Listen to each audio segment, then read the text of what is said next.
Welcome to the Magic of Coffee. You're here with Jordan and Alec, and we're a podcast about Magic the Gathering, coffee, nerd culture, and much more. We've got our cups of Joe. Let's get into it. That was stupid. What's good, dog? We're back. Season 2, episode 5. Is it episode 5 already? Yep. It is. Wow. Almost halfway through the season. This is the halfway point. This is the halfway point, yeah. I just recently shaved this morning, and I'm looking at myself, and I go, man, I got a fat face.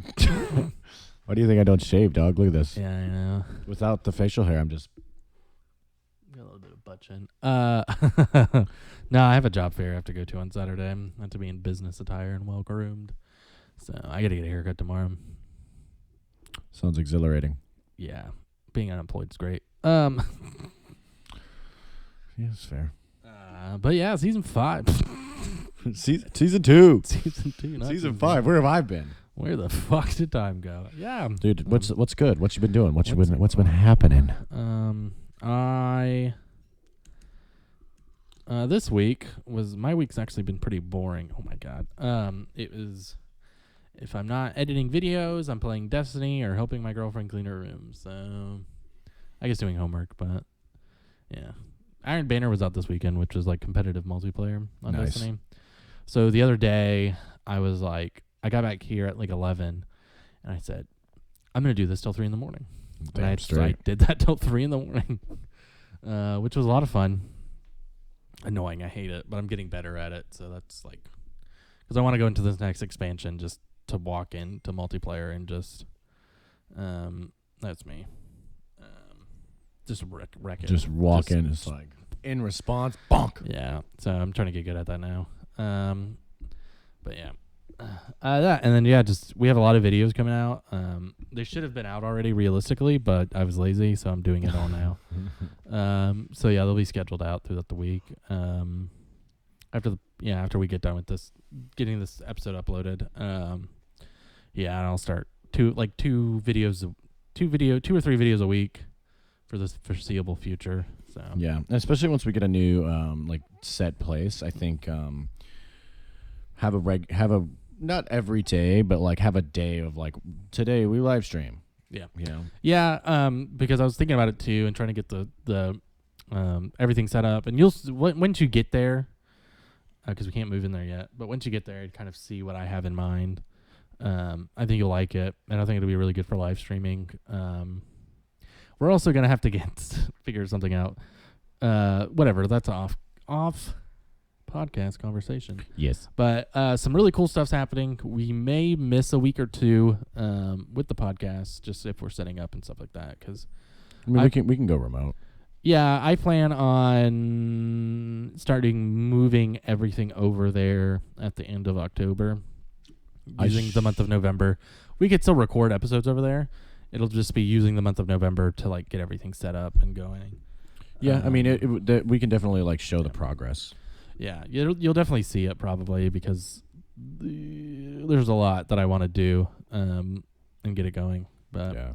A lot of it's dependent on getting a new table and some other things. But which I'm still in the works. I'm still working on that. Yeah. It's very easy. It's just he likes to make it look all fancy. No, yeah, that's fine. Like if we don't have it like in a month or whatever when we move the podcast over, like I'm not sweating it. This table will do fine because we got to get it all that going anyway. God, I hope that doesn't like overheat again. I didn't grab the fan, but let's just go grab the fan now. All right. I have a question. What are your plans today? Mine? Mm-hmm. You told me to go get a fan, then you asked me a question. Yeah, go get it, and you know.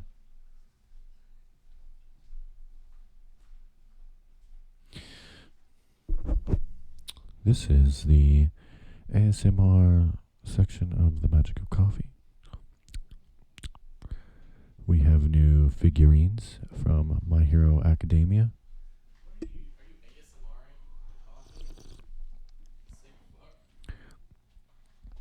In the most polite way, Jordan might be a faggot.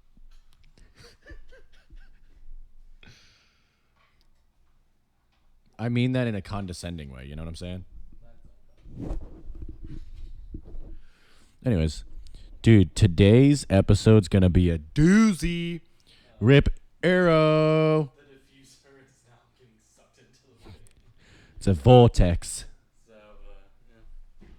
Yeah. I don't have any plans. So the reason why I texted you last night about like I have an appointment is I was gonna have to take Hash Brown to the hospital or the vet. Sorry, Just take him to the emergency room. I need a defibrillator. Cat. Cat, take. But it got rescheduled to Sunday. So Cool. yeah. So I don't really have plans. You wanna go somewhere with me? Oh God. No, I do have plans. Sorry, I have to go to dinner with my girlfriend's parents. We literally just talked about this. Yeah, what time? At 6. Okay. You want to go somewhere for an hour with me? Where? Do you want to go somewhere with me? Where? To I'm not agreeing to anything unless I know. I where. feel like the majority of the time I don't have to wonder where you are, and it's nerve-wracking. Why? And because as a man that loves spontaneous events and things like that, I'm like, dude, come with me and let's have one drink. Oh, we can go have a drink. Yeah, I don't give a shit about that. Yeah, that's what I'm saying. Yeah, there we go. Let's go after this. Yeah, that's fine. Whatever. I just got to be somewhere at 6. All right, that's fine. All right. That was easier than I thought. Being an extrovert. I'm okay with like. Welcome to the drink. Being an extrovert. It's just like being around people that I don't know and Well, we have to be 6 feet apart anyways. Also, I have to do day bar because the party that I'm going to, the house rule is like no one from night bar can go to that house. Because everyone, if they get COVID, or specifically my friend Lucas, if he gets COVID, he travels for work, then he's on medical leave with no pay. And they're going to force him to use PTO, and he's trying to go to Iceland next summer. Iceland. Dude, I have an idea. Check it. We should do a thing, right? Instead of the intro that we have, where it's just us talking or whatever, we should do and then so we'll have the camera, right? And it'll just be like I'm just like doing my thing, just like, and then I'm just like, and then it'll pull up Alex. I'm just like, we can do that. can we do that? Yeah, we can get that filmed because like I like the talking thing, but like if we can get an actual intro going, that's fine. Like that would be preferred. Anyway you look, anyway you are. Because we have to try to film a trailer here soon too. It's a bit on the YouTube. Copyright claims. Yeah. Copyright claims. Well, it's 5 Did we seconds. talk about that on the podcast? Like we the have fucking copyright. copyright claims with my fucking music? Come on, YouTube. So for our other videos that aren't the podcast that we have on YouTube, Go check them out on youtube.com/themagicofcoffee. I always put some of the music that he's made like underneath just to like have as background noise. Go check out my Spotify at Alexander Gregory Music. Because when we do arena stuff, especially, we don't record audio with it. And so we have that in the background just to like fill space. Somebody's mic picked up arena audio for one of the stuff that we did. So there will be arena audio in one of the videos because somebody didn't mute arena. So this mic picked up the noise from the laptop. It definitely wasn't me. I don't know. It may have been me, but yeah. So that's a thing. So, because you'll hear the swing. Dude, could you imagine like you're just swinging a 12 tone? It's just like, Yeah, it's just funny because I was editing it and I like got rid of the arena tracks from the recording. yeah. And you could still hear it, and I was like, son of a bitch. But no. But speaking of arena and how our endless cycle of just love this. Can we take a moment? Mostly hate relationship. Can we take a moment of silence for Arrow? In the arms of no, for sure. Uro's banning was rough. Arrow's banning was interesting and also like kind of I get it. Well, because I was like, why did they ban that rather than Scoot or Omnath? Yeah. And then I was looking and I was like, even the decks that weren't running Ink Landfall, they had Uro. Like every deck that was in the top 8 in the last tournament, they had Uro. And I was like, okay, that makes sense. I get it. It was also funny if you look at the top 8, the most recent tournament that came out, all 8 decks were 4-color Omnath. I think there was like maybe one Demir. There were 2. Mill. Yeah. Demir didn't pop off until Uro's banning. Yeah, because a lot of the 4-color Onmath were like, with Uro gone, I can't do anything. But it's like 4-color like Ink Ramp still works very well without Uro. Uro is just there for card draw and like late game creature. Well, so But I'm looking at the meta, and we'll discuss that in a minute. The arena meta, at least. yeah. And the reason why Uro is so good against Dimir Mill and Dimir Rogues and Dimir Flash and Tempo, I guess, is all relatively the same thing. I think all 4 of those decks are the same thing, which is Dimir Tempo. But it's because they mill you pretty hard. Like, not the complete deck, but pretty hard. Yeah. And then it's just like, okay, cool, I have enough mana. I'm just going to bring out Uro. And then it's like, even if they counter it, it's like, cool, you're going to mill me again. I'm going to bring out Uro. I'm just going to keep bringing like, Uro. It's just going to keep happening. Like, there's no point in you doing it over and over again. And then Yeah. once he got banned, that's when they started running rampant. Yeah, no, like, I get Dimir Mill, like, doing its thing. It's cool. Gruul Aggro's in here. Ooh, what is this? Are you watching? What are you doing? I'm on top 8. Yeah, I like playing Gruul and 4-color. Like, 4-color Amoth still works very well, and Very, very well. I'm currently running. yeah, it's just like the versatility of that deck is insane. Like, I've won games and Anmoth has never come out, right? It's either like Scoot's Form or like that enchantment, that white enchantment. What is it? Felder's Rescue or whatever. Rescue? I don't Or know. whatever. But yeah, it's just like that landfall. It's realistically, it's a landfall deck. It's not even ink ramp at this point. It's just like that is this version of landfall for this set. It's and pretty hyped. just- It's not nearly as bad as last Zendikar Landfall, No. where you could just like take control of a bunch of shit by just dropping land all the time. Yeah, I sent you that picture the other day of I had a Lotus Cobra that was like a 56, 58 Yeah. or something stupid like that. Yeah. And it was just like, what happened? Let me see if I can like, find it. yeah, it's just because literally it was like 2 turns of that where it was just I was just triggering the Felder's retreat or rescue or whatever it's called. Felder's retreat. I just kept on triggering those +1/+1 counters, and it was just so gross. It was like, cool. I had 2 on the field most of the time, and then it was just I had Ancient Greenwood, Green Warden out, so it was just double triggering the lands. So let me show you what was on the board here. We got a Lotus Cobra that's a 45-44. We got a Gem Razor that's a 36-36. We got 2 of the Cat Beast tokens from the rescues. That's a 45-45. And we have 1 Green Warden that's a 37-39. Another Green Warden that's a 21-31. 29-31. Another one that's just a 5/7, and then you got 2 Terror of the Peaks. Yeah, like I'm like, huh? The gross thing about that deck is it's literally 1 turn can shift the entire game. Oh yeah, 100%. Like you could hold me off as long as possible, like Dimir Mill, where they're just like, but if I know opening hand, I have 3 lands, Lotus Cobra, and Amoth, that's game. Yeah. Like, I mean, it's just so gross. The issue that I have with I'll show you. So the deck and we'll discuss it in a minute. The deck that I've altered the Onmoth deck to face all of the cards, all of the decks that are currently in meta, aside from and Onmoth as well, which leads us to the next thing. I want you to guess what I'm going to give you choices, and then I want you to try to put it in order as to what's meta, what's top meta, and what is not meta, or that what like from top to bottom. Sorry, I'm trying to figure out the order that I'm going to tell you them in. So we're going to do 8. 1, 2, 3, 4, 5, 6, 7, 8. Yeah, I would say top number 1 right now. Mhm. My first guess is 4-color Amoth. Let me write that down. It's 4-color Onmoth. What do Yeah. you think a second? Dimir Flash, Temur Adventure, Hold on. 4-color. You said Dimir, mm, and then what's the other one? Temur one? Adventure, Dimir. No, Temur Adventure. Temur Adventure. I would say Mono Blue Mill,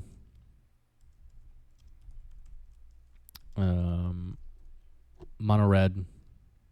Red deck ones. I'll throw a Sultai deck in there. Sultai Tempo. There's no such thing. Oh, okay. Sultai. Well, I guess it would be I don't know. I forget what white black is. Onmoth. Or I'm sorry. Orzhov. Orzhov is in there, and then like mono white. I think that's 8. 1, 2, 3, 4, 5, 6, 7, 8.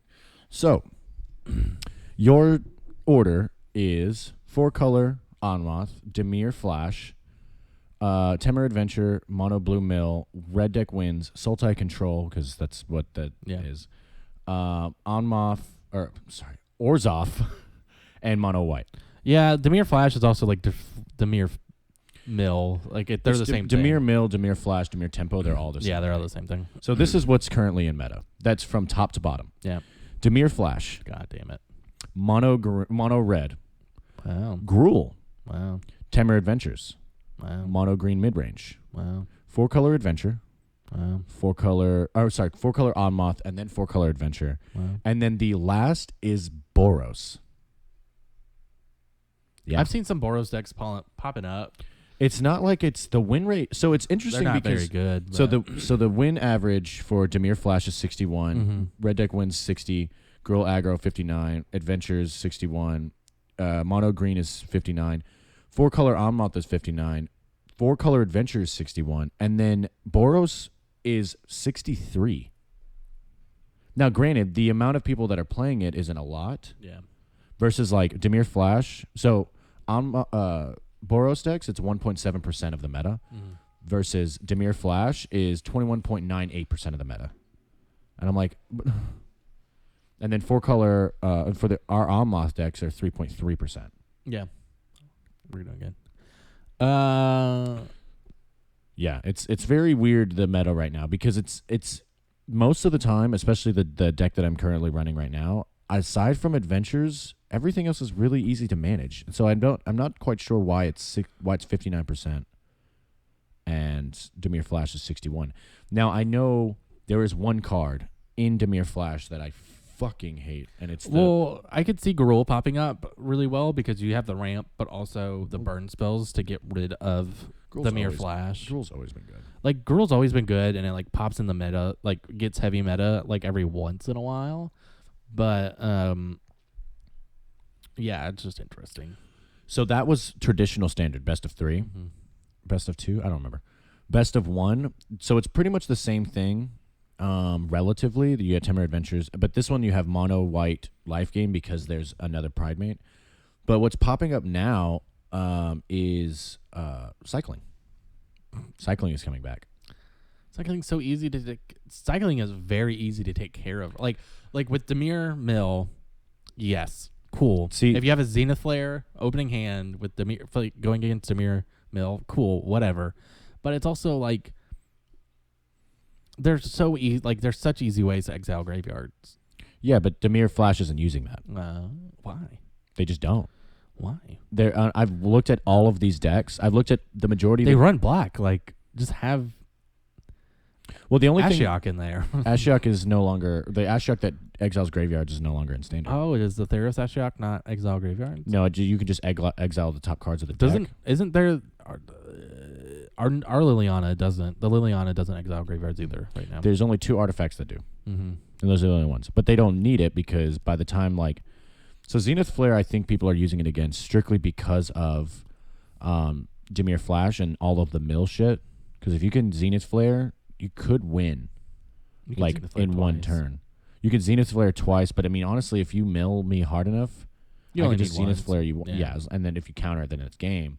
But that's best of 1. Like if they were to sideboard, if they were to go traditional, then it wouldn't. I don't think cycling would work. No. Cycling's not even on. Interesting. It's also interesting that traditional and best of 1 have different metas at this point, but that was expected. Yeah, I mean 4-color Onmoth is not anywhere near. Also, rip Mono Green, like, man. Mono Green is still in there. Mono Green is 3rd in best of 1, and then Mono Green is 5th. He was running meta for a while until like Uro really picked up. Mono Green was like, oh yeah, Mono Green was fire for like a week. Well, you also had like I liked running the Gruul deck that I was running, but a lot of that was due to because I had a 4-turn combo, like 3-turn like win, 4-turn win. But a lot of that went away with the rotation. So I could probably try and do something. It's just there isn't. What was his name? That 1-drop. I got a 1/1 every time you brought a bigger creature out. I forget his name. Scootswarm? No, I don't remember. Oh my god. Oh, the plants? No, it was what set was it? It was a Return to War. Return to Raptor. It was a 1-drop. Explain it. 1-drop. It was a 1-drop, and it got a 1/1 every time you brought a creature out with a power greater than the creature itself. He was Pelt Collector. Pelt Collector. That's his name. Yeah. Sorry, Pelt I Collector was so good. Pelt Collector was phenomenal. Very good card. Your boy, he went away, and that was part of my turn 4 combo. So I mean, I think you can make a really good Gruul deck. yeah. But that was like it was just funny because it was almost mono green aggro with a little bit of red for burn spells. Oh yeah. But it was just like, it was so good. Stone Cold Serpent still super good. I don't run it anymore. Stone Cold Serpent. But if I didn't want to go strictly landfall, I would. Stone Cold Serpent is just so fucking good, especially if it's like, dude, having a 1/1 Stone Cold Serpent and then I only have a Onmoth Lotus of Creation out. I'm just like, well, I'm gonna die. Yeah, I know. Because he will block and he has protection from the damage, so he doesn't. So I'm just swinging and then. But with like 4-color Onmoth is like, I've started using board wipes. We'll talk about this now, I guess. I've started using Shatter the Sky, and it's so fucking good. Yeah, I hated board wipes. I still do. Like, don't get me wrong, I hate them. I had one game where we're 2 4-color deck. I was playing against a 4-color deck as well, and we just kept board wiping each other. It's either Extinction Event. He was using Extinction Event, so I guess he was 5 colors, but and Shatter, and I was just like, no, Shatter, Extinction Event, Shatter, and then I got Ugin out, and then I used his -X, wiped his board. Oh yeah, it's so the good. best. Ugin is so good. I love my deck. I love the deck that I'm running right now. I love how you got you on the train, dog. You using counters yet? No, I got to put them in for Dimir, but season one, Jordan was like, I'm going against the meta. I'm going to build my own decks, and it got me to Diamond, and I'm proud of myself. But I gotta go with the curve here. New rotation hit, and Onmoth isn't gonna go anywhere. 4-color isn't gonna go anywhere. I think something in Dimir Flash is gonna get banned. I don't know what. Because I'm not very familiar with those decks at this point to be like, this is the card that needs to get banned. Like, it's just Mill is just really good right now. Mill is very good, but I do not think it needs to. I don't think anything's going to get banned because I don't think it needs to get banned. No, but the beauty of having Uro banned and 4-color taking a hit as it did, it opens means up. Onmoth and Scoot probably aren't going to get banned. I could see Scoot getting banned just because it breaks the game. It is extremely easy to take care of. But if you don't take care of it. If you don't take care of it, well, I mean, even if you have... Like, my first Scoot that I put out is usually a decoy. Is just like, here, oh, look what I'm doing. And they take care of it. I'm like, cool, whatever. You took care of Scoot, not my Lotus Cobra. Mm-hmm. Right? And it's usually a late game where I drop that second or third Scoot, where I have enough mana to, like, either mutate onto it, or it doesn't fucking matter anymore because you're using mutate in your 4-color. Yeah, I use mutate on 4-color. So and you just have to. Like, I don't use Auspicious. I use Gem Razor. And I'm thinking of putting a Migratory Grade on it. But the issue is really good. I've run 2-color for so long, even 1-color, and it's 4-color is so hard to manage. Welcome one to the card, club, boy. Moving one card more or less changes how the deck runs. Yeah. So right now is just like, because I was using what's his face, the red ox mythic card where you can landfall is every land that comes in. Oh, you do the extra. You get the extra combat phase. I liked him and I won some games because of that, but he didn't. The synergy with him wasn't very well with the deck. Good, yeah. Well, because I just put Terror of the Peaks back in because Terror is fucking amazing. Yeah. Well, I thought about using it and I kind of used it for a little bit. Like I just used one of them, but the issue is that this deck is not aggro whatsoever. I have cards that make it aggro, but unless I have Scoot out and I have like 40 bugs out, and then I can start doing that, there's like no point. Like I definitely agree. The synergy is not there at all. It's funny because I want to use him because he is potentially really good, but he doesn't fit mono red. I could see him maybe fitting in Gruul, but he's a little high cost for like how aggro Gruul is right now too. Well, especially how fast things are, because there's a top meta deck. The top meta deck is Tempo, and Tempo is so fast. Yeah, it's manageable, but It's manageable, like only because I have board wipe. Dude, That's how I usually beat Dimir. Is I usually I let them get out of hand, get me pretty low on health, board wipe, bring out on moth, and just let life gain, fix me. But let me pull up the actual Dimir deck that is difficult that I've been actually training against. I told you before we started recording, but we did some tech decks last week that are gonna come out soon, and I accidentally got rid of mine. So we'll talk about it now. We'll talk about it now. Is we did 3 games. It was Gruul Scoot based. I think that's what it was.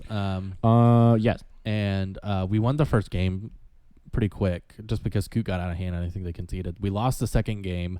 And the third game, and I'm so upset that we got rid of this and we're never going to get it back. I had 1 life left. Mm-hmm. My turn hit. I think he was tapped out. And we won. Well, you played. So I remember you played Into the Wild. Escape Into the Wild. Escape. Whatever it's called. Yeah, and then you brought out your 6-drop boy that brings out plants. And I remember because I've always seen you do it where you play your land, then you play it. And I'm like, dude, you can't do that. You got to do. And then I was just like sitting, just like waiting. And then he conceded, and we were just like, yes. Yeah, because I brought the plants out, and I think I did a cultivator. I got another land out. I remember that. He had an 8/8, and you made an 8/9. Yeah, because with that guy Plylith, I think his name is. See if I can find him. When he ETBs, you make 5 plant boys. 3 plant. No, it's more than that. It's not 3 plant boys. I think it's 5. And every time a land comes out after that, you're able to put a +4/+4 counter on it. It's a 0/1. 0/1 plants. So it's 0/1 plants for each basic lane you control. Yeah. And then every time a lane comes out after that, you put a +4/+4 on it. And so what I was doing originally was just like spacing out the +4/+4s, but now I'm just like all of them go on 1. So we make this giant fucking plant creature that nobody knows what to deal with. Like Giant Killer could work, but giant decks aren't really a thing at this moment. Like Mono White runs it, but it's not that Giant Killer is 4 giants. Giant Killer is it destroys a creature with 4 power 4. Yeah, I know, but they're that card is an adventure to a giant, I believe. So Giant Killer is actually like, but even adventure decks don't run it, I don't think. But they don't, but Mono White does. I think Mono White does because things are getting a little gross creature wise. But it's non-land permanent, isn't it? Or is it a creature? No, so Giant Killer is the reason why people are running it a lot now is because of Ommoth decks. It's destroy target creature with power 4 or greater. So like if I have a Beanstalk Giant that's a fucking 15/15, which has happened before, they just use that. It's a 3-drop instant. I'm also thinking of putting Invigorating Surge in for color because it's add a +1/+1 counter to creature and then double it. So, like with Felder's Retreat, if you just keep buffing shit, and then you drop an Invigorating Surge on it. Invigorating Surge is a very good card that I want to try to run more. I might put it in my Gruul deck. I think I'm gonna tweak my Gruul deck's gonna start twerking. I think I'm gonna rework that Gruul deck because I do want to run with it because it is a lot of fun still. And with Gruul being an attorney, we're gonna see. I'm gonna take this deck and work on it a little bit because I have all these cards.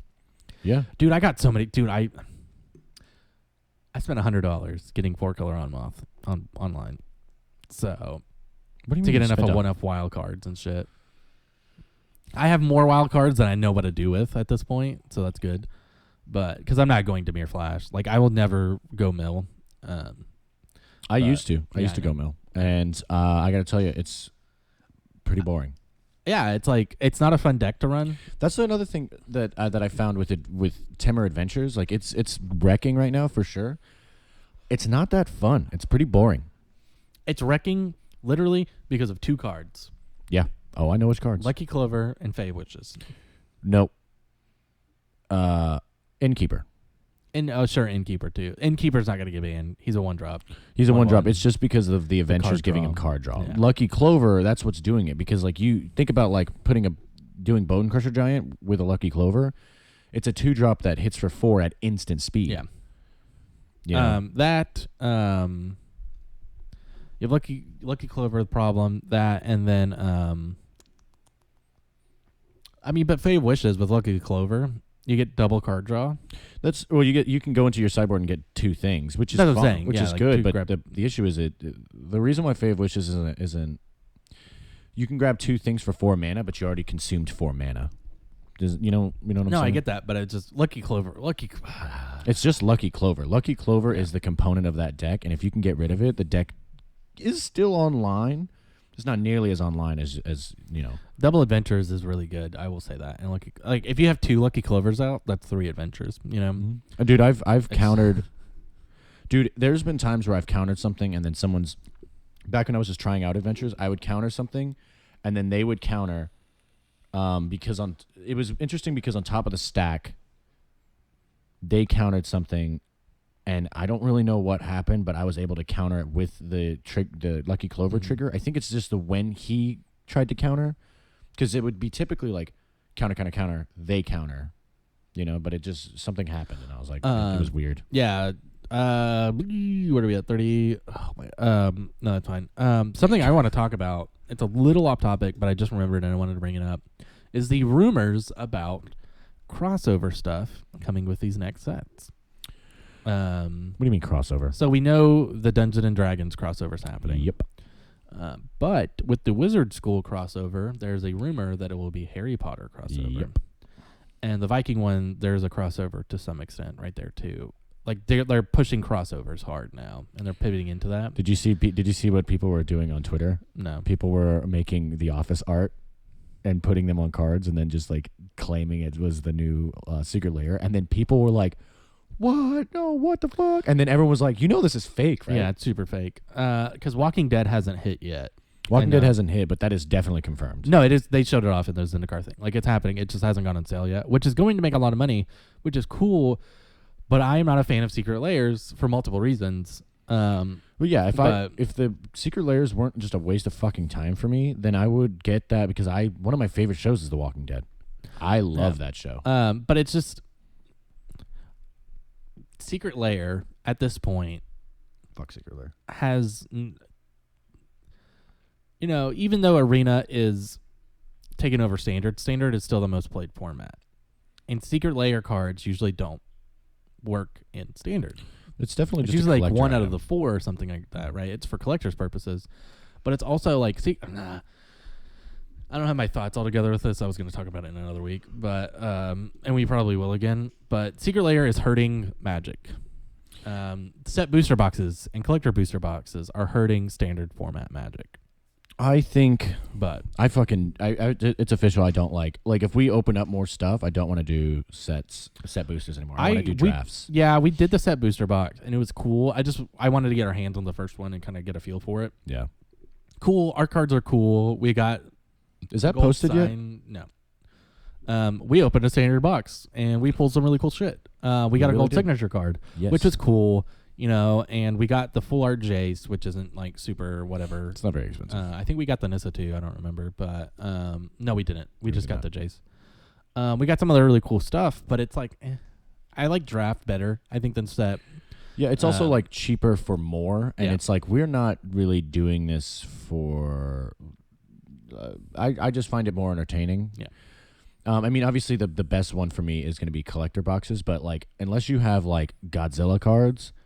Collector boxes they're fun. They're very fun, but nothing beats that box opening. The Ikoria collector box. Jinx, you owe me a drink.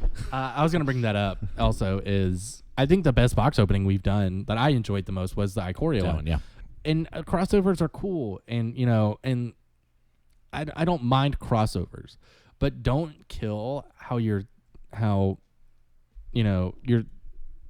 game works because you're trying to make more money. Yeah, also don't make it seem like you're just trying to make money, because that's exactly what it seems like. No, like the last year since Thrones dropped and this like shift to collector boxes and stuff like that, it's Wizards is just like set booster boxes, double masters, like it's just like, dude, like come on.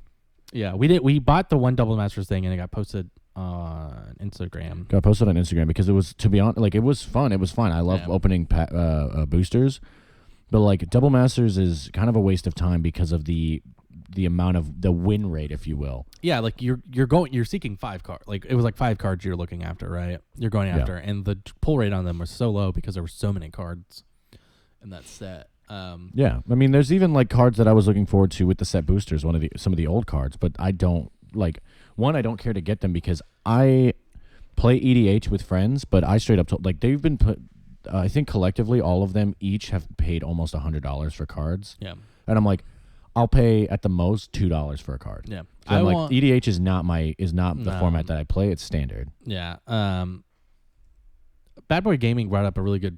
Not Bad Boy. Alpha Investments brought up a really good point. On a video they put out yesterday of Magic is turning into Pokemon, where when stuff comes out, it's not going to be worth a lot, but you're going to have to sit, like if you're wanting to invest and sit on it, because so the stuff that came out in 2005, 2006, it's finally like bumping up in price, and like a lot of those like Charizards and those high, popular Pokemon are like, that's where the money's starting to rake in and things like that. Like Logan Paul just paid, I think, $250,000 or $300,000 for a Gen 1, sealed booster box of Pokemon, which is absolutely insane. And I don't even think like, beta Magic decks will ever, So the so the Power 9 booster packs are running about $5,000. Yeah, and there weren't boxes back then for that. I don't think booster boxes hit till a little bit after. I don't know what the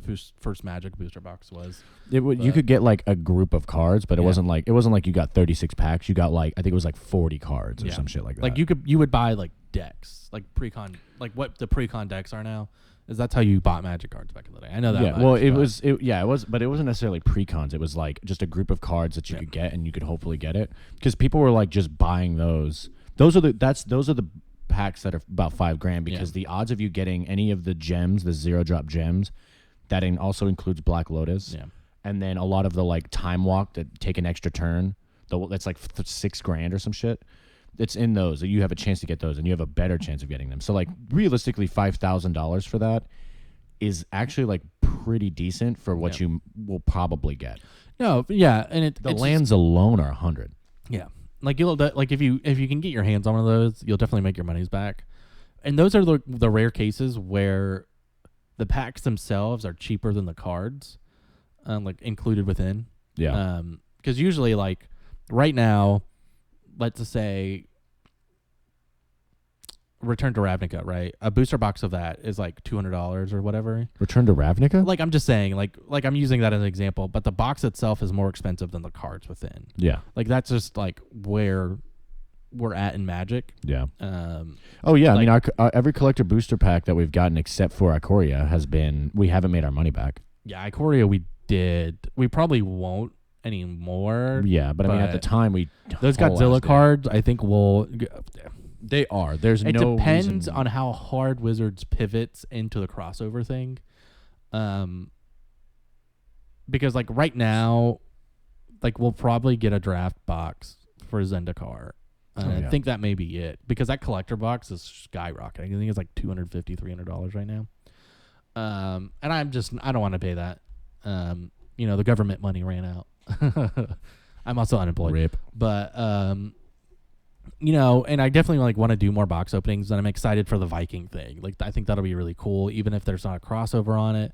The Wizards thing is fine. If there's a Harry Potter crossover, like I'm not gonna give a shit about it. Harry Potter's not that big of an IP. Like Godzilla was huge, right? Everybody knows Godzilla. Everybody's a fan of Godzilla. Harry Potter is a little divisive right now, just kind of why, with like what's happening with the author and things like that. But Dungeons and Dragons is cool. Like I think that'll be a big crossover event. I figured they would have done that a long time ago, but I mean, better now than better late than never. Wizard owns both properties. Like, yeah, you would think. I think it'll be a canonical crossover. I think that's what's gonna happen. Is it'll be like actual, like there'll be whatever. It's fine. I think Dungeons will have a Magic crossover, and Magic will do a Dungeon. Like I think it'll be both. Like a D&D crossover. Yeah, which will be fine. Like cool. And going back to Innistrad will be cool. It's cool we have a roadmap. Dude, I'm so excited. Getting rid of core boxes is dumb, I think. like core. They're like, getting rid of core boxes? Yeah, like we're not getting a core set this year. Like the second Innistrad set will be the core set. We're not getting a block. Yeah, like we're not getting like a core 22. Which they did that with Origins in 2015, I think. That's not going to be good. But like core sets aren't great. They don't sell the best, and they have ant cards usually. But 21 was really strong. And I think it definitely sets the precedence on.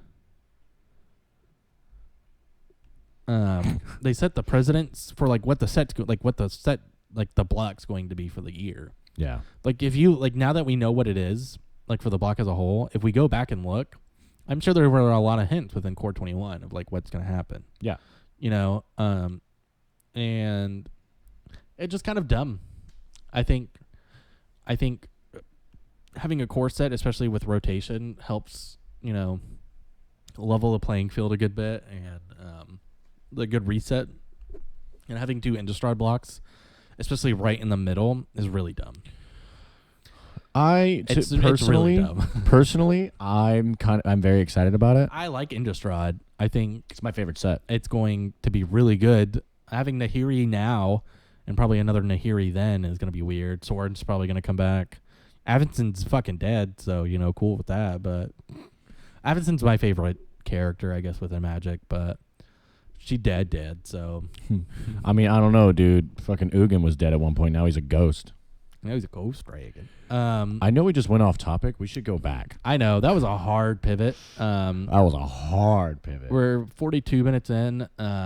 We could do we'll talk about, and then we'll take a coffee break here soon. So, yeah, we'll take coffee break. But let me tell you about the Dimir deck, and then I want to tell you about my deck. Yeah. So the Dimir deck is Merfolk tangent. So Merfolk Wind Robber. Yeah. When it does combat damage, that player mills a card, and then sacrifice, and you can draw a card, and then that draw a card, activate this ability if an opponent has 8 or more cards in their graveyard. We got the Thieves Guild Enforcer. We know what that is, the Flash Baby. 1/1. When there's a certain amount, it gets Death Touch, and 2/1. Blood Chief's Thirst. This is a very good. I love this card. It's a 1-drop sorcery, but you can kick it for 3. Destroy target creature with converted mana cost 2 or less. If this spell was kicked, instead destroy target creature or planeswalker. Very good. Drown in the Lock. We know what that is. Soaring Thought Thief. Lo-Fi Denial. Very weird, this card. Counter target spell unless its controller pays 1. If you control a creature with flying, counter target spell unless its controller pays 4 instead. A lot of insteads in here. Glasspool Mimic. You may have Glasspool Mimic enter the battlefield as a copy of a creature you control, except it's a shapeshifter rogue in addition to its other types.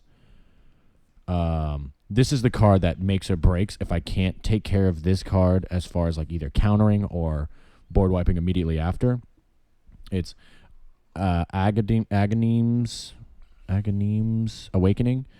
It's black X. Return target creature. Return from your graveyard to the battlefield any number of target creature cards that each have different converted mana costs of X or less.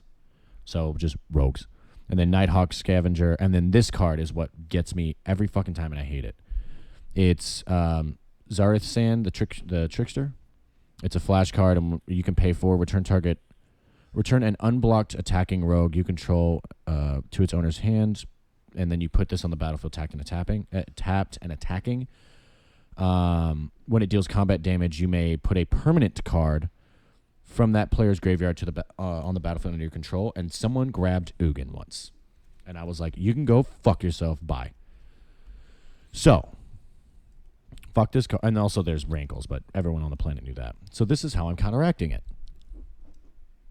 What do you? I'm answering text right now. Sorry. There's things happening in my life.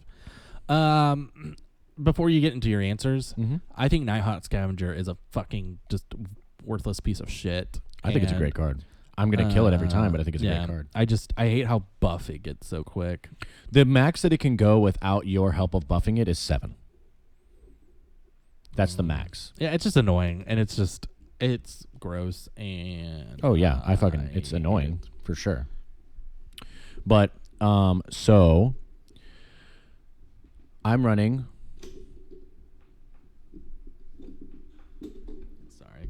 4-color Ammoth. So my burn spell's main board, because I do best of 3, as we know. It's a Spike Field Hazard.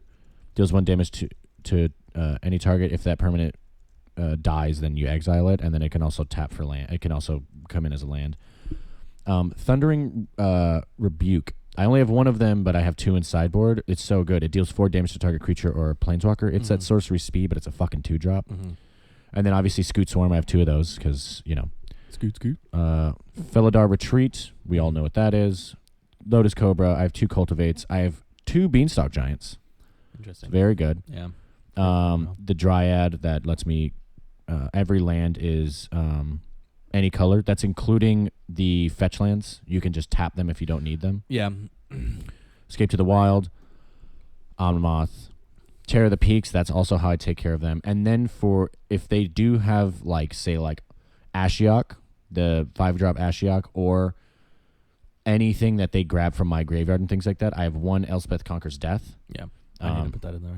I have another one in sideboard along with a Kenrith, just in case, because Kenrith can, with the right amount of cards on the board, I can bring shit back. Yeah. Specifically the Dryad. And then I have 3 Genesis Ultimatums because... it's so good. It's so good, especially if you draw up an Ugin, which I have 2 Ugins. Yeah, it was funny. Our decks are pretty similar, but I don't have the Dryad in there, and my mana base was fucked, and I wasn't able to play Genesis Ultimatums most of the time because of it.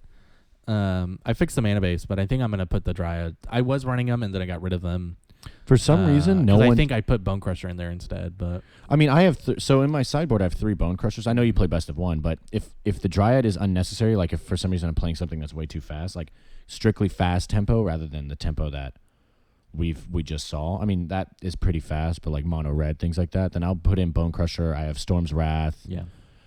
If I know I need to get a bunch of lands because I don't need to do damage, I'll take out Terror of the Peak and put a Shea. Yeah. Migration Path is also really good. That I just I thought about that. That's also really good. Pull card. The reason why I don't use it is because of Cultivate. Yeah, Cultivate's a little cheaper and honestly kind of better. But so for a while there, I was trying to run it as a huge ramp deck. I was like, get all the lands out as quick as possible, and then we can go from there. And then I realized that wasn't working very well, so I pivoted more into a combo deck now. That's what landfall is, at least in this regard. Yeah, mine was strictly landfall ramp at first, where I was just if I can get Onmoth out, and get that land going with Filder's Retreat, it's easy. It's game, right? And it worked, but it just wasn't as good as it could have been. And now I think I've gotten into the groove. But the beauty of it is our decks are similar, but also they run completely different because of just how well Onmoth works and how the synergy with just so many cards within the block right now just works well with it. Ugin was a big hit, I will say, because it just sped the deck up.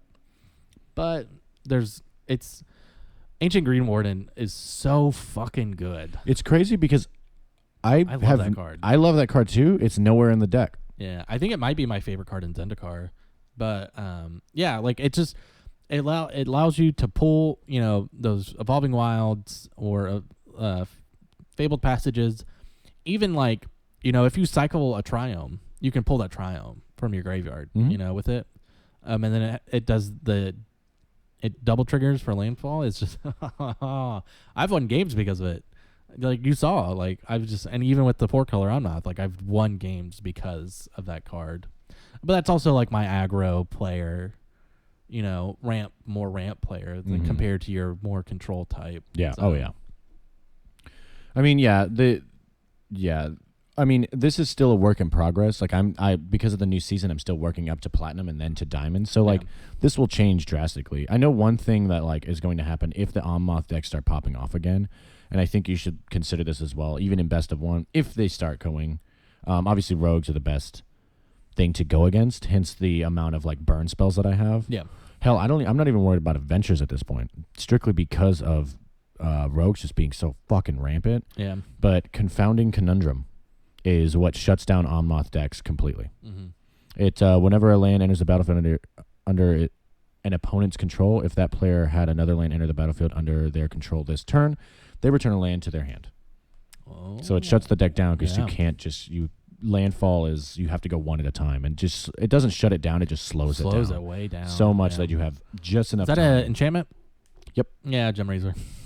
Oh yeah, for sure. I mean, you can just I'd like, and that's just my like that ramp player. Gem Razor is so fucking good too. I think it's Auspicious was my favorite card in Ikoria, but I think Gem Razor has become my favorite card. But just because it gets rid of artifacts and enchantments, and it's a 3 mutate, 1 colorless, 2 green mutate. I think honestly, I have an equal tie with the ultimatums being my favorite cards. Yeah. Genesis is really good. I just have to get used to playing it because this is the first time that I've played a Genesis, like an ultimatum. So I think if you played my deck, you'd have a lot of fun with it, and I think vice versa. mm-hmm. But yeah, that's the deck so far. I mean, obviously, it's going to change once I get closer to platinum, and once I hit platinum, then I'll find that I need to, like, wits I think are to be had in this deck. I just need to figure out, what I'm going to be doing. Because I tried a bunch of decks that people submitted online, and I fucking hated them. And then I just put this deck together with what I think could work, and it works great. I like it quite a bit. I think we are getting to a place with our knowledge and expertise within Magic that we're getting to a place where we can throw decks together now and be like, yeah, I think this will work. Like, we see decks and we're like, oh yeah, like 4-color ink, like, or ink ramp. We knew that was running rampant, and we're like, all right, cool. And then we put decks together. We're like, this synergy works here, yeah. So and then we just critique from there. Like, I'm not very good at putting decks together and just going in, but I go anyways, and then I'm like, cool, I need to change this or change this, But so we getting into that cough.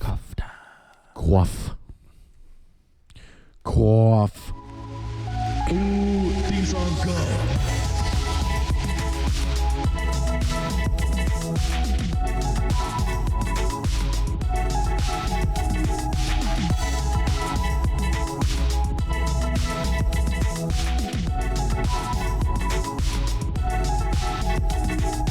There we go. I can't see it in the audio.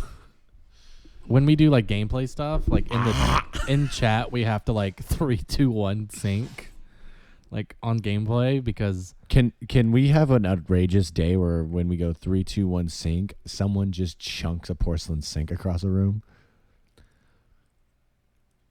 Look, I'll pay for the sink.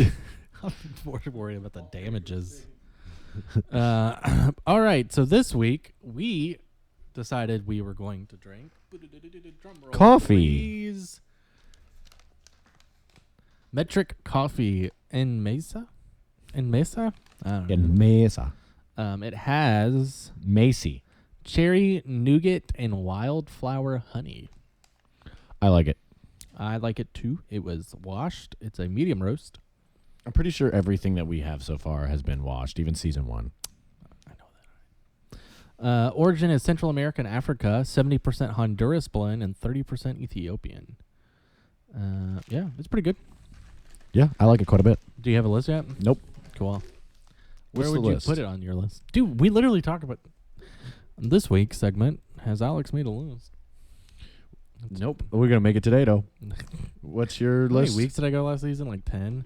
So number 1 is Equator Coffee. Number 2 is Stay Golden. Number 3 is Wake and Bake. Number 4 is now the Metric Coffee. And number 5 is Biohazard. So it's at the bottom of the list. But I don't think it'll stay there. I don't know. We have another trade coffee that we're going to try and the Jittery Joe's coffee.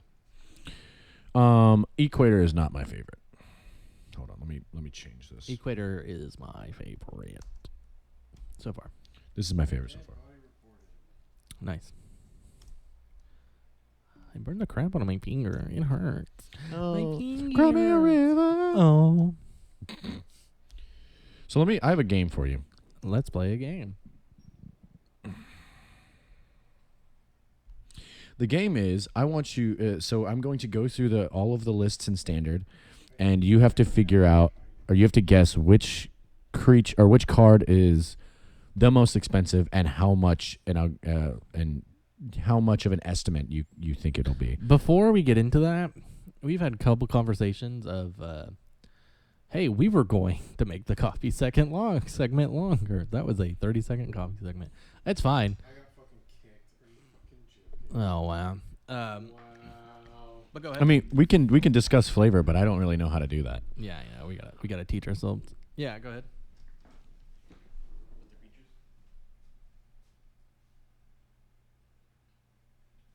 Can I solve that mystery? Oh. You got the song stuck in your own. I know. During the coffee break, I was trying to get a song stuck in Jordan's head, and it tended, I Shattered the Sky, and all of his stuff had Indestructible. That was so stupid. Indestructibles get destroyed by Shatter. Nope. Yes. Nope. Yes. Absolutely not. Yes.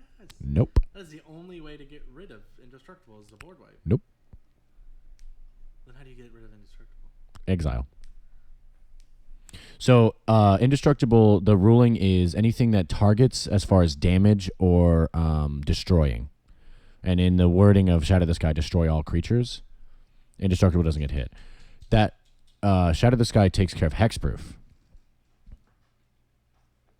His bum arm claw got stuck in my sweater.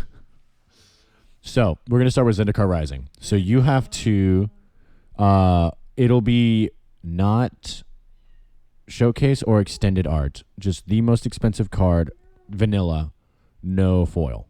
What do you think, Zendikar Rising? It's You have one guess, and how much? Limfoil engine, and I think it's $18. So, the first answer was wrong. The second answer was right. Limfoil Engine is definitely $18. The most expensive card right now is Onmoth Lotus of Creation, and on average, it's $21 to $28. For reals. Mm-hmm. Wow, I'm off jumped in price. Next is Ikoria. Ikoria, the most expensive creature card in Ikoria is most expensive card, right? Not creature. Card, yes. It's This is no alt arts. no alt extensions. arts? No extended, no like alt so arts. like none of the Godzilla stuff. None of the Godzilla stuff. Shit. Laura, no. Dude, I have no idea. I was gonna say Ghidorah is the most expensive card still, but I'm trying to think of enchantments and things. I would say the Mothra card, Mm-hmm. just like the normal version of it, though. Mm-hmm. I would say $13. Again, your second answer was definitely right. But that is right with the card that's actually the most expensive. The most expensive card that isn't alt-arted, that isn't alt or extended, is Shark Typhoon at $13. $13 to $13. Jesus Christ! Yeah. For Shark Typhoon, it's a rare, isn't it? Yeah. Now, as far as like alt arts, I mean, Mothra is definitely the most expensive at $32 to $40. Is it Without Mothra? And now I thought Ghidorah was. Ghidorah is second, Oh wow. and then we're going to do M21 when it loads. M21 is Hmm? I'm gonna say Ugin Mm-hmm. at $12. $12, not bad. I'm sorry, I gotta bring it up.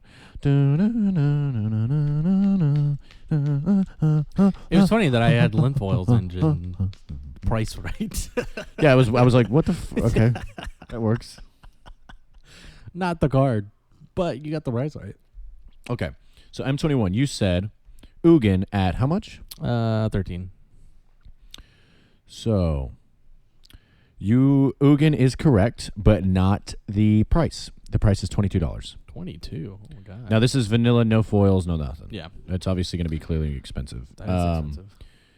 So now we go to Thrones of Eldraine. It was Uro. True. No. Thrones is Fabled Passage, and it's like $22 or something like that. So I was going to Theros. You said Thrones. Theros. Yeah. Well, I was switching from M21 to Theros, but I'm on Thrones of Eldraine right now. So you say Fabled Passage at how much? 22. $22. Okay. That is both wrong. Damn. The most expensive card the most vanilla card in Thrones is the Great Henge at $26 to $28. I knew that. Why is that so expensive? I don't use that Because it's so good, dude. I need to use it. And then Theros is now Crocs. I might still be Uro because that banning is still relatively new. I would say Uro 25. So it is still Uro. Now you have another guess if you want to do the 17. You can do the second most expensive if you'd like. Second most expensive is either Crocs or the other one, the Pi Crocs or whatever, the Hydra one. Oh, I see. So Uro is at 35 to 45. Damn. The second most expensive card. That or Elspeth. Oh, Conquer's Death. It's gonna be weird. It's gonna be a weird one. You ready? Mm-hmm. Nyx Bloom Ancient at $15 to $18. I have literally never seen that card played. I haven't either. I don't even know what it does. It's just like I think a free mana drop or something like that. Oh no, it's the guy that if you tap a permanent for mana, it produces 3 times as much of that mana instead. It's a 7-drop. 4-color on-mouth. That's way too expensive. Mm-hmm. Is that all of the sets? In standard right now, yeah. Hell yeah, dog. We could go Return or War of the Spark, but I don't even think you can get on TCG at this point. Well, I can price all of them. I could do my Bubbles face from Trailer Park Boys. Is this what the podcast has come to? Let's do faces in front of the big screen. I also have like a freshly baby shaved face, so it's a little weird. Mm-hmm. Oh, dude, my face this way. Well. So are we going back to Arena? What are we doing? Yeah, we can go back to Arena. I mean, how do you feel about the current meta right now? Oh, I'm back. I'm at 75 again. Oh god damn it. I gotta delete more. What's wrong with you? What's wrong with you? How can you just not delete your decks? You're playing 4-color Onmoth in the shittiest way. I'm just kidding. That's not true. Look, I've got to set. I'm going down. I'm sorry, you're a defensive player and I'm an offensive player. The best defense is a good offense. All right. Not in Magic. The best offense is good defense. The best offense is counter. Yeah, that's true. All Might's little thing is weird. Antennas. Okay. How do you feel about the meta right now? I'm actually happy with where, as long as Dimir Flash doesn't take over. It has. It hasn't yet. 4-color Onmoth is... So the issue... So this is what I'm going to tell you. Dimir Flash is only a thing because people don't want to do 4-color Onmoth. That's it. That is the reason why, is people don't want to spend the money on 4-color Onmoth. And it's so good. Yeah, Dimir Flash is good, but it's because a lot of it's cheap. Yeah, that's what tempo is. No, I'm not saying like cheap and like price-wise. So this is why I think it's so good. There's only one card, and I fucking hate it. I think we talked about this already. Yeah, I know. But I'm going to bring it up again because I'm a little salty boy. Yeah, I'm a salty boy. Is the trickster, the guy that you can bounce in. You can flash in by bouncing a rogue, and then you just grab whatever the fuck you want. It's like, dude, what the fuck? Like, Dimir tempo is very, very good. Now, it is manageable, but if you don't manage it quickly, you're fucked. Yeah. Like, there's no going back. Like, unless you can board wipe, and then from the board wipe, you can start from scratch, and as long as you can get online before they do, then it's cool. I mean, if you have a scoot, then it's like, oh, okay, never mind. If you have scoot, then it's just like bump, bump, bump, bump, bump, bump, bump, bump, bump, bump, bump, bump, swing. I think right now Dimir Flash is good because, or Dimir whatever. Dimir's pretty right now because it's new and there's like, and it's real aggressive and it's not a very expensive deck to build. And I think it's pretty expensive. I mean, in terms of arena, it's pretty expensive. There's not a lot of mythics. I don't think there's any mythics in it. There's a lot of mythics and a lot of rares. Let me bring it up. Because I could be wrong as well. I think it's mostly uncommons and rares. I don't think there's any mythics in it. So, but there are 18 rares, 7 mythics. Okay. But like 4-color on-moth, it doesn't take. Dimir is very easy to play. Yes, I On-moth agree. is not.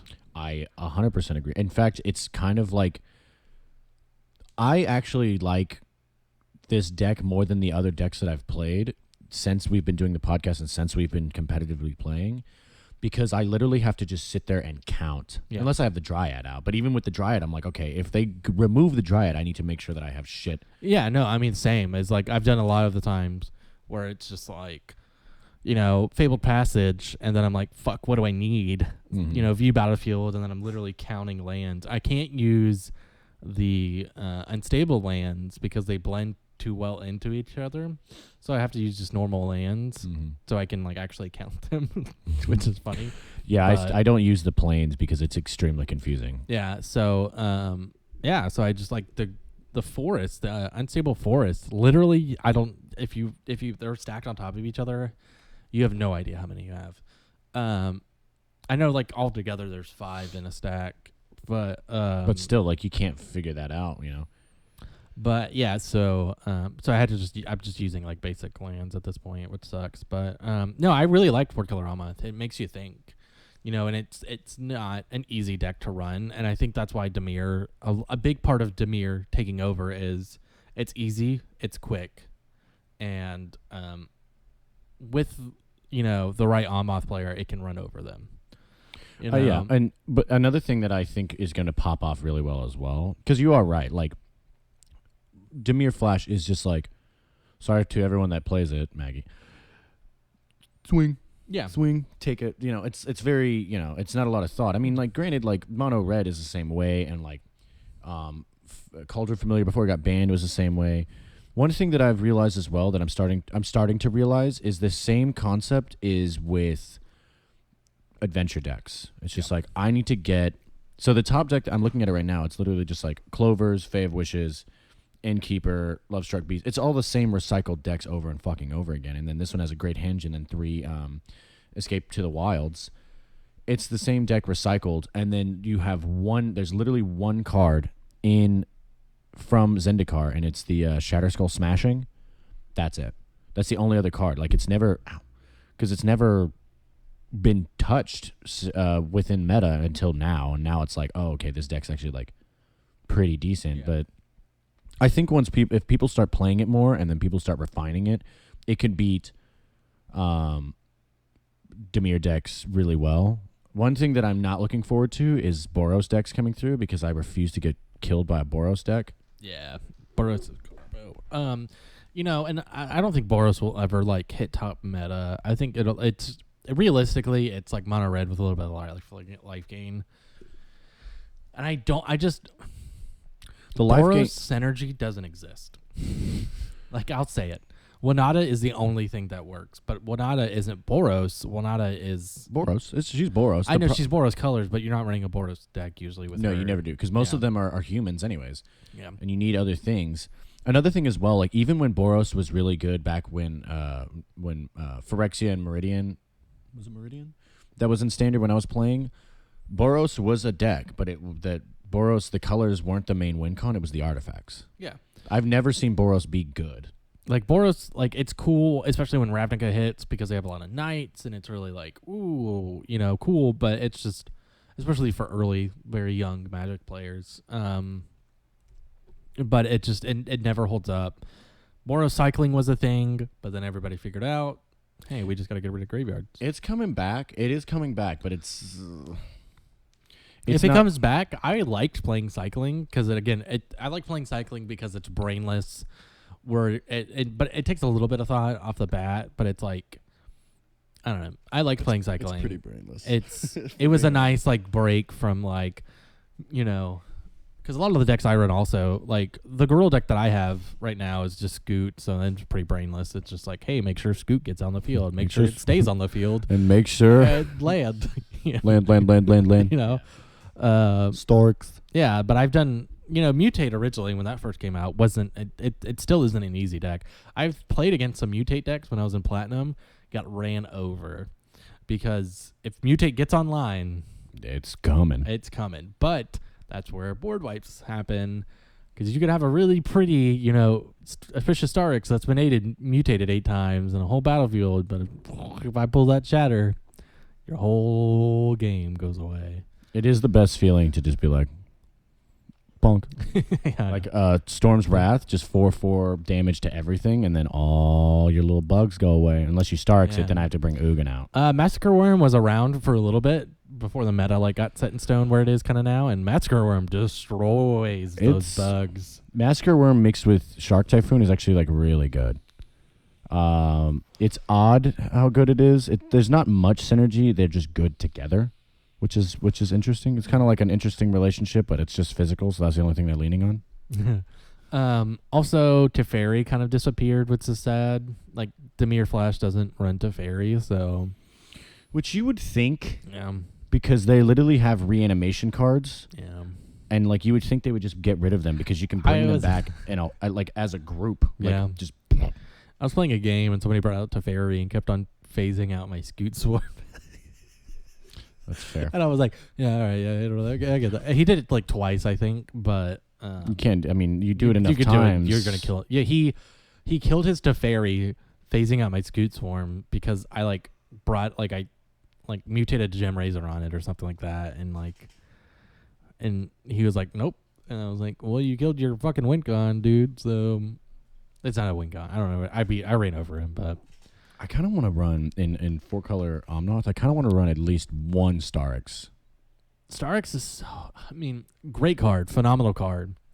The issue is that, it won't bring out your Felder's Retreat. It'll exile it. So... If you need one and you mutate, I mean, it'll exile it. So, Auspicious Starix is bring out. It only brings out lands and creatures. It doesn't bring out instant sorceries or enchantments. No. When this creature mutates, exile top cards of your library. You exile X permanents where X is the number of times it would mutate. Put those permanent cards on the battlefield. Oh. Okay. Well, yeah, no, fucking run Suspicious. I could run one and just bonk, bonk. Because it's essentially depending on, I don't think it's going to be, I want to see how your deck runs with Mutate because it's not going to do much good if I just mutate it I could do a 4-color Mutate deck. Yeah, that's true. 4-color Mutate would be gross because black has a lot of Menace and Death Touch Mutate cards. And that would be fun. I might try to throw that together this week. See how that runs. But you know what's still you know what never got played, and you and I were definitely just talking about it constantly? Garuda. Well, the reason why Garuda doesn't get played is because you can fucking mill yourself out. I've milled myself out. Yeah, that's what I'm saying. You will mill yourself out if you play Garuda. Milled. What? I was gonna say Mutate the same way. I've milled myself out so many times running Mutate deck. So I've done out of hand. I've done the exact same thing with Onmoth, and I wasn't even paying attention. I didn't even realize because they started, it was their turn, and then they immediately ended, and I was like, do they really have nothing? And then I lost, and I was like, what the fuck? And then I looked, and I was like, oh, I got no damn cards. I was playing a mill deck the other day against Mono Blue Mill, and it may have been Dimir Mill. I don't remember, but I had 3 cards left. My turn. Pulled a card. Played something, I forget what, and then they played a spell. Teferi's Tutelage kicked in, milled me out because they thought I was going to lose because they had nothing on the field, and I played a creature or something. I forget what it was. I think I dropped a land or something. I don't remember. Yeah, I dropped a land. Felder's Retreat kicked in, and they thought that they played something. Teferi's Tutelage kicked in, so I milled the last 2 cards out, and they thought they beat me. And they instantly it was 2 seconds of just I could just see them just being what the, and then they conceded. Yeah, because I think people don't really understand mill until they really see it. The person that's milled out has to draw a card. For instance, if there was any card that you have in your deck that says target player draws 1 or something like that, if you target you when you're milled out, then you lose. But you have to. So that's one thing that you can, if you're milled out and you can just get just enough damage on the board to take them out, you could still win with no cards in deck. It's going to be a very fucking close call. Yeah, because literally, like, if I swing, they could just enchantment. Yeah, it's interesting. I thought I was going to lose that game, but I was playing it out because I was still trying to get used to the 4-color on Moth. And I was like, yeah, let's see what this looks like late game. Even like when my entire deck's been milled out. But I think I had an ancient you green still warden won or something. Yeah, and I still won, and I was like, fucking loser.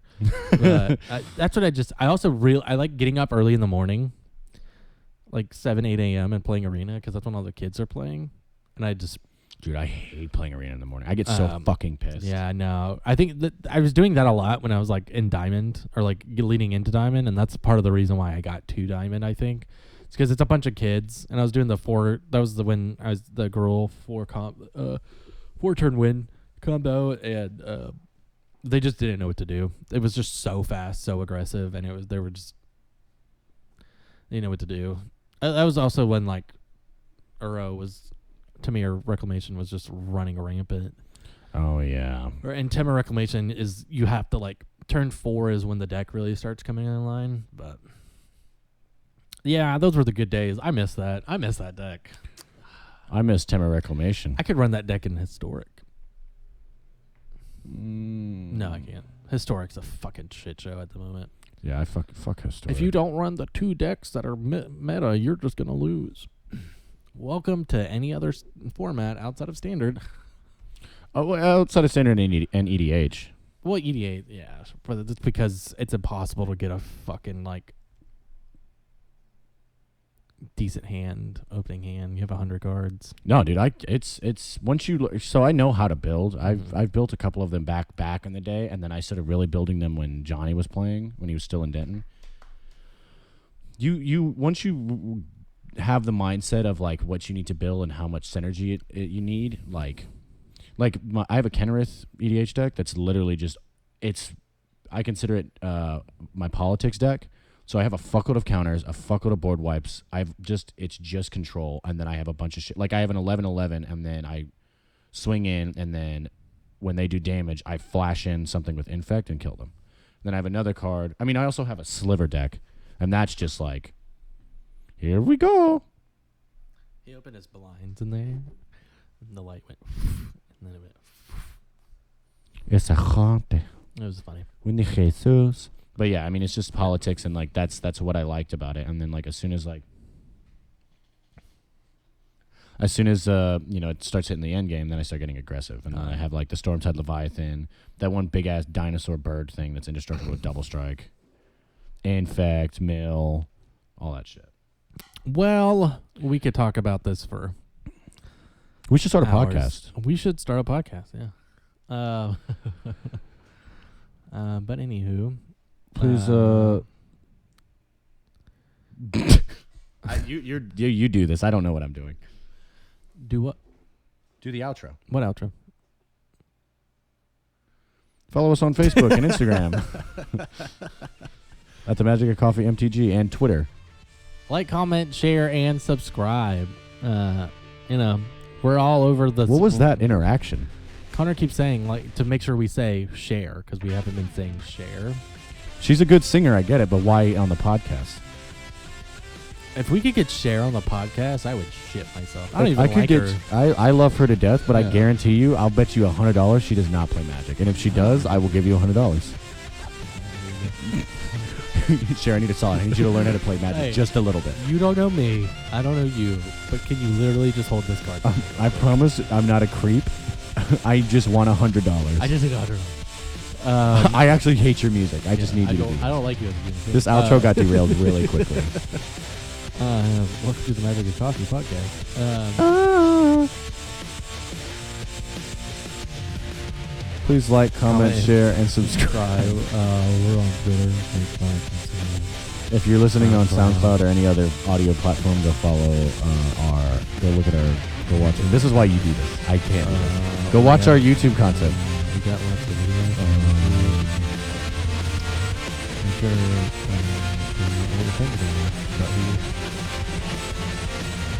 Can we?